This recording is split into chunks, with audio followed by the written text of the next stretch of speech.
गरुड़ की ज्वालामुखी यात्रा।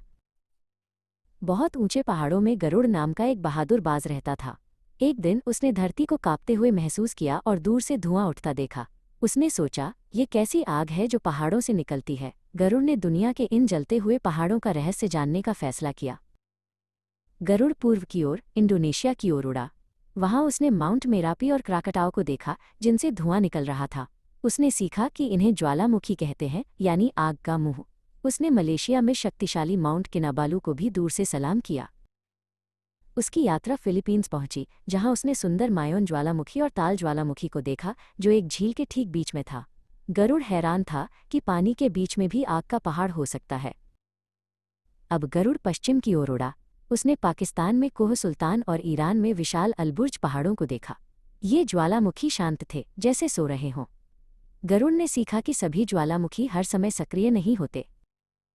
उसका सफर उसे इटली ले गया। वहां उसने प्रसिद्ध वेसुवियस और माउंट एटना को देखा। माउंट एटना तो धुएं के छल्ले बनाकर जैसे हवा में खेल रहा था। गरुड़ ने इन ज्वालामुखियों के पुराने इतिहास के बारे में जाना। विशाल महासागर को पार करके गरुड़ दक्षिण अमेरिका पहुंचा। वो इक्वेडोर में बर्फ से ढके कोटोपैक्सी और पेरू में सबनकाया को देखकर चकित रह गया। ये ज्वालामुखी आसमान को छूते हुए लग रहे थे। उत्तर की ओर बढ़ते हुए उसने मेक्सिको में कोलिमा को देखा, जिसे आग का ज्वालामुखी भी कहा जाता है।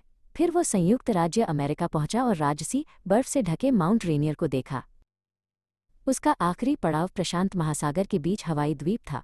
वहां उसने पृथ्वी के सबसे बड़े ज्वालामुखी मौनालोआ और सबसे सक्रिय ज्वालामुखियों में से एक किलायू को देखा, जिसमें से पिघला हुआ लावा चमक रहा था। अब गरुड़ सब समझ गया था। ज्वालामुखी पृथ्वी के सांस लेने का तरीका है। वे खतरनाक हो सकते हैं, लेकिन वे नई जमीन भी बनाते हैं और मिट्टी को उपजाऊ बनाते हैं। वे प्रकृति की एक शक्तिशाली और अद्भुत शक्ति हैं। ज्ञान से भरे दिल के साथ गरुड़ अपने घर वापस लौट आया।